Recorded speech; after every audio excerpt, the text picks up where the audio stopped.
Hai, Assalamualaikum warahmatullahi wabarakatuh. Perkenalkan, saya Aura Sangkara Moti dengan NIM 230711609314. Di sini saya akan membuat video tentang penjelasan hakikat sila-sila Pancasila dari sila pertama sampai sila kelima. Hakikat sila pertama Pancasila adalah pengakuan bahwa Tuhan Yang Maha Esa merupakan dasar spiritual dan moral bangsa Indonesia.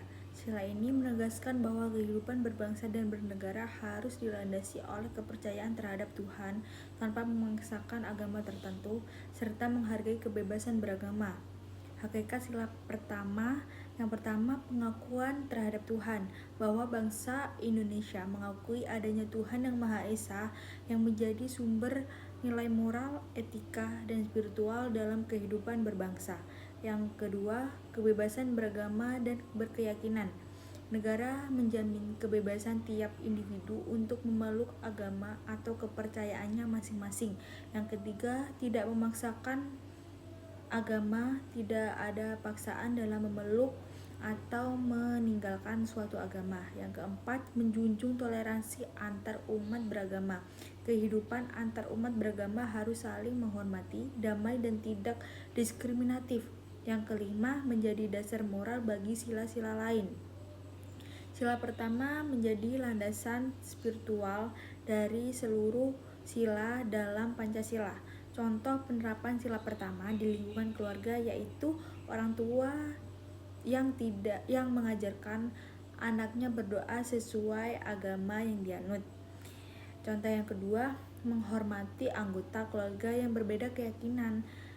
Contoh di lingkungan sekolah, siswa memberikan waktu dan ruang untuk menjalankan ibadah sesuai agamanya masing-masing.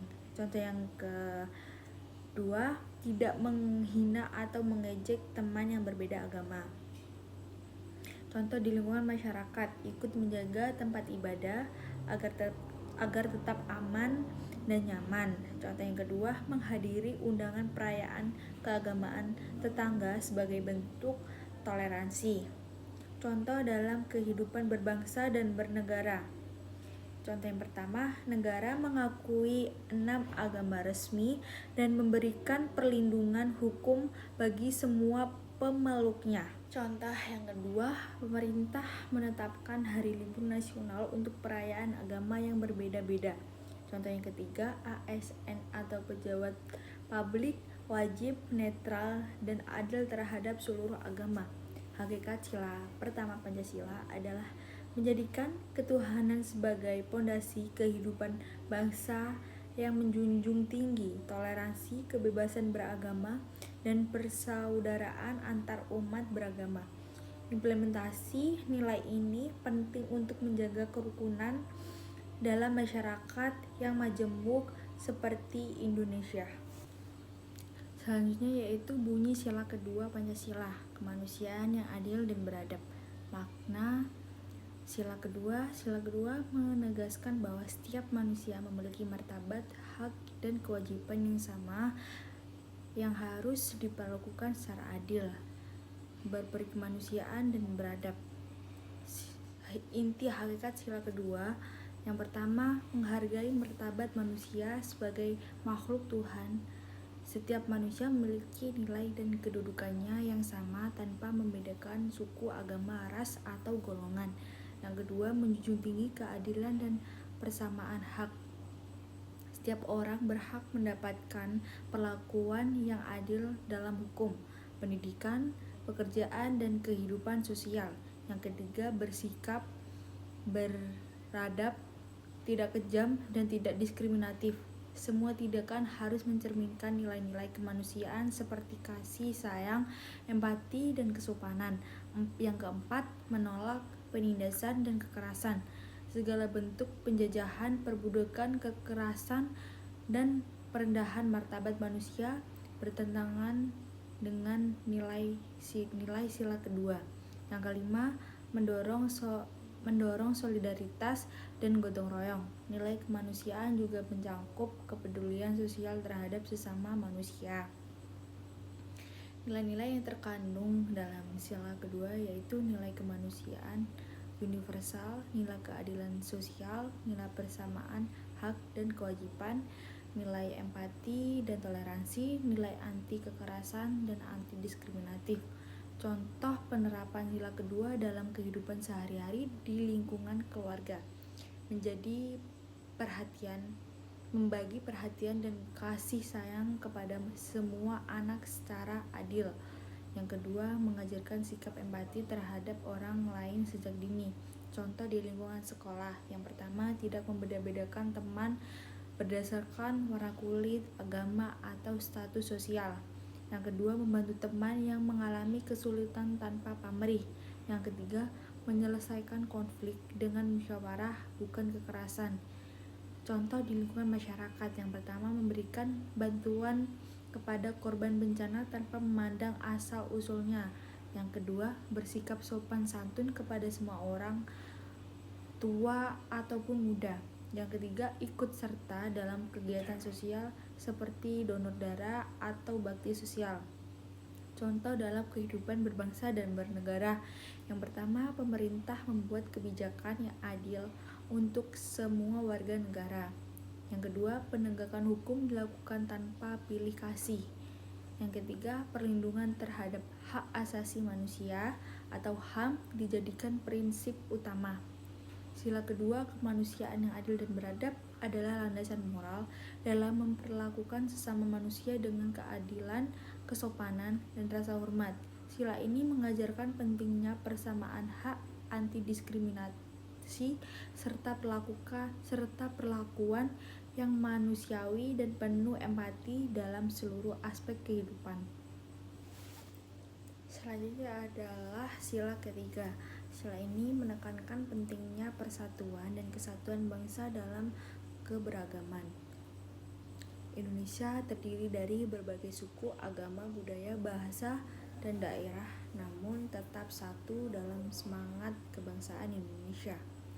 Inti hakikat sila ketiga yang pertama, menjunjung tinggi semangat kebangsaan nasionalisme, mengutamakan kepentingan bangsa di atas kepentingan pribadi atau golongan. Yang kedua, menumbuhkan rasa cinta tanah air, mencintai, menjaga, dan membela Indonesia sebagai satu kesatuan. Yang ketiga, menghargai perbedaan sebagai kekayaan bangsa, tidak membeda-bedakan berdasarkan suku, agama, ras, atau golongan.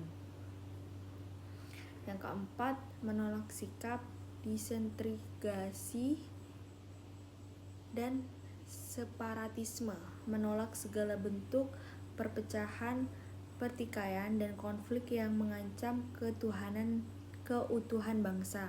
Yang kelima, mengutamakan musyawarah dan gotong royong, menjaga keharmonisan hidup bersama dalam bingkai persatuan. Nilai-nilai yang terkandung dalam sila ketiga adalah nilai nasionalisme. Nilai-nilai yang terkandung dalam sila ketiga yang pertama, nilai nasionalisme, nilai patriotisme, nilai toleransi, dan nilai kesatuan dalam keberagaman Bhinneka Tunggal Ika. Nilai yang terakhir adalah nilai persaudaraan sebangsa dan setanah air.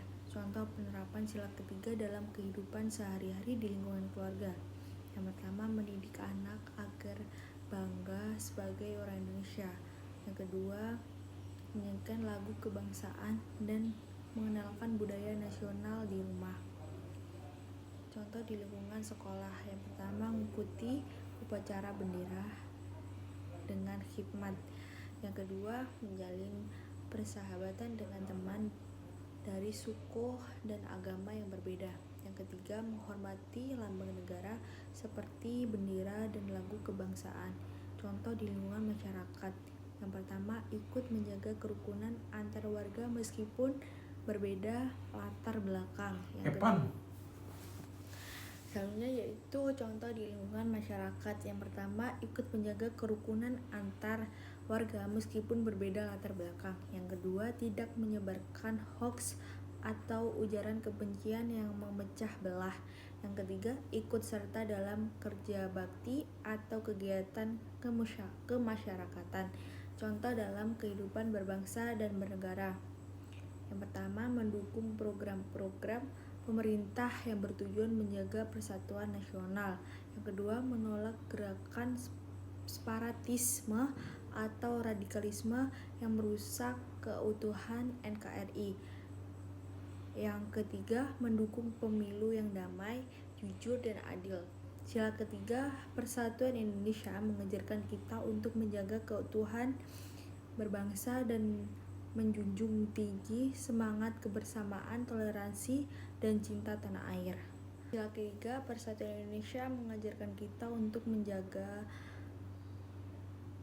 keutuhan bangsa dengan menjunjung tinggi semangat kebersamaan, toleransi, dan cinta tanah air.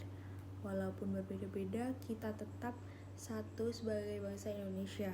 Persatuan adalah kekuatan utama dalam menghadapi segala tantangan, baik dari dalam maupun luar. Selanjutnya adalah sila keempat. Sila keempat menekankan bahwa kedaulatan negara berada di tangan rakyat, dan setiap keputusan yang menyangkut kehidupan bersama harus diambil melalui kemusyawarahan, bukan paksaan, dan dijalankan oleh para pemimpin atau wakil rakyat dengan bijaksana dan bertanggung jawab.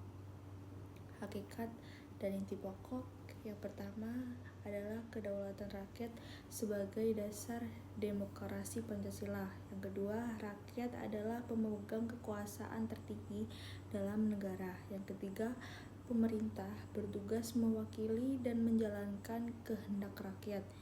Yang kedua, musyawarah sebagai mekanisme pengambilan keputusan. Semua masalah diselesaikan bersama melalui dialog dan mufakat. Yang kedua, musyawarah bukan hanya formalitas tetapi sebagai cara hidup bersama.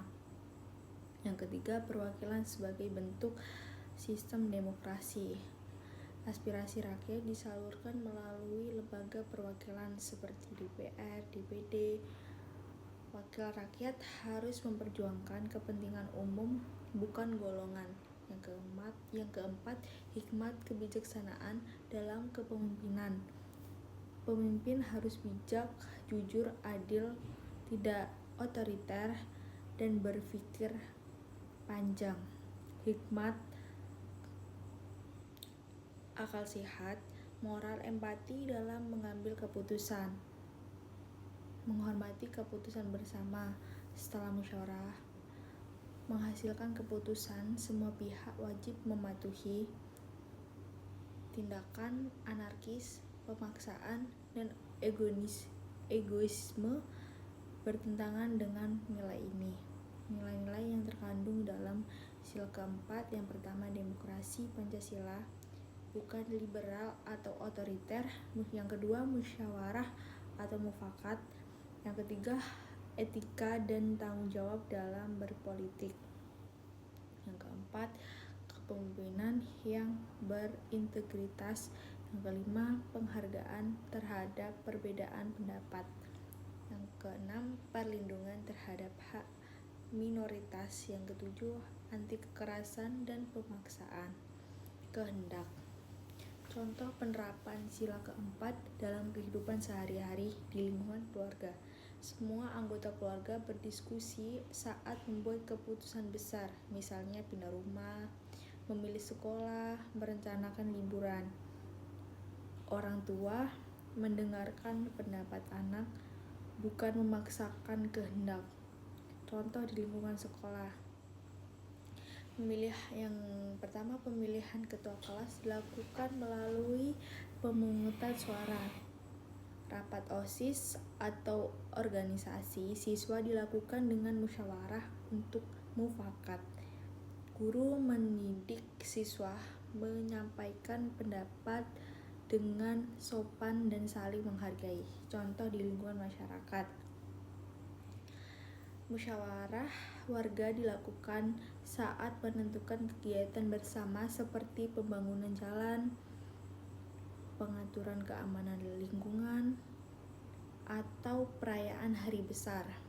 Selanjutnya, semua warga diberikan hak untuk berbicara dan berpendapat. Contoh selanjutnya, hasil keputusan warga dijalankan bersama tanpa konflik. Dalam kehidupan berbangsa dan bernegara. Pemilu dilaksanakan secara langsung, umum, bebas, rahasia, jujur, dan adil. Yang kedua, lembaga legislatif menjalankan fungsi perwakilan rakyat dengan sungguh-sungguh. Yang ketiga, presiden atau kepala daerah dan pejabat lainnya harus menjalankan kekuasaan secara adil dan bijaksana. Selanjutnya, penolakan terhadap kekuasaan yang otoriter, manipulatif, atau memaksakan kehendak. Jadi, sila keempat yang berbunyi kerakyatan yang dipimpin oleh hikmat kebijaksanaan dalam permusyawaratan perwakilan adalah pondasi demokrasi khas Indonesia. Sila ini mengajarkan bahwa rakyatlah pemegang kekuasaan tertinggi dan segala keputusan harus diambil secara musyawarah melalui wakil rakyat yang bijaksana dan demi kepentingan bersama, bukan golongan atau individu. Ini adalah demokrasi yang berlandaskan nilai moral, bukan sekedar prosedur. Selanjutnya yaitu sila kelima. Sila kelima menekankan bahwa seluruh rakyat Indonesia berhak mendapatkan perlakuan adil dan setara dalam berbagai aspek kehidupan, baik ekonomi, hukum, sosial, maupun budaya. Tujuannya adalah menciptakan kesejahteraan yang merata dan kehidupan yang layak untuk semua, bukan hanya segelintir orang saja. Hakikat pokok sila kelima yang pertama adalah keadilan untuk semua rakyat tanpa diskriminasi. Semua warga negara memiliki hak yang sama untuk hidup layak dan sejahtera. Yang kedua, pemerataan hasil pembangunan. Pembangunan harus dinikmati oleh seluruh daerah dan lapisan masyarakat.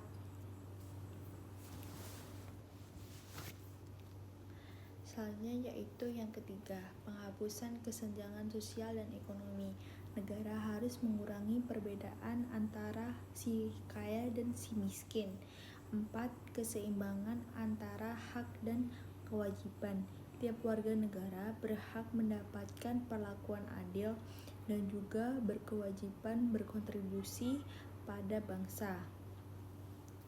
Selanjutnya yaitu yang kelima, tegaknya hukum yang adil dan tidak memihak. Hukum harus ditegakkan dengan adil dan tidak tajam ke bawah dan tumpul ke atas. Nilai-nilai yang terkandung dalam sila kelima yaitu nilai keadilan sosial, nilai pemerataan dan kesejahteraan. Selanjutnya nilai kesejahteraan, hak dan kewajiban. Selanjutnya nilai gotong royong ekonomi.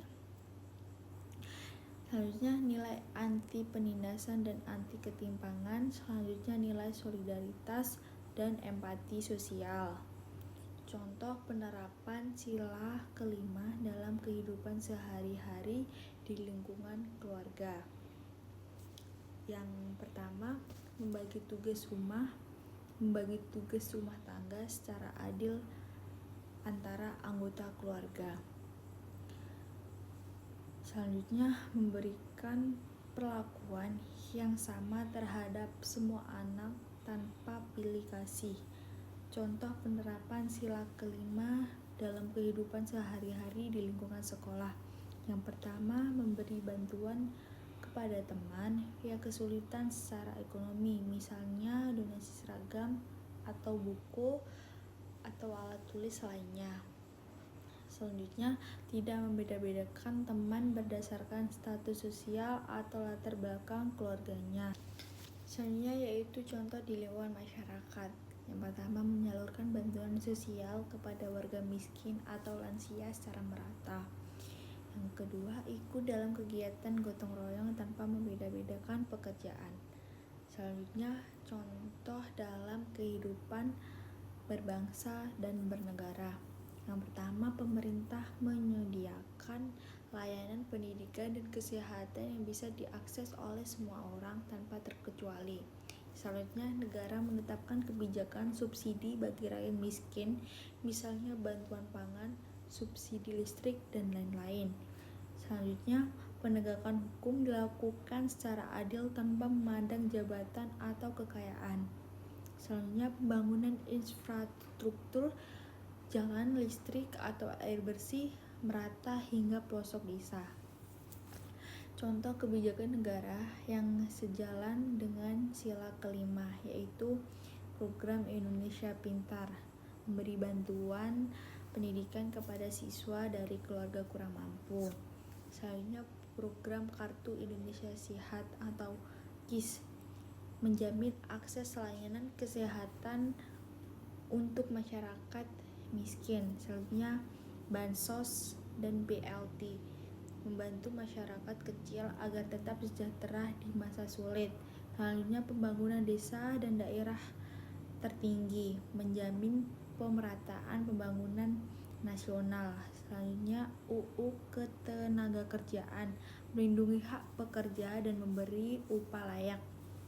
Sila kelima yang berbunyi keadilan sosial bagi seluruh rakyat Indonesia adalah cita-cita luhur bangsa untuk menciptakan masyarakat yang adil, makmur, dan sejahtera, bukan hanya untuk segelintir orang tetapi untuk seluruh rakyat tanpa diskriminasi. Nilai ini menuntut adanya pemerataan dalam semua aspek kehidupan, mulai dari pendidikan, kesehatan, ekonomi, hingga hukum.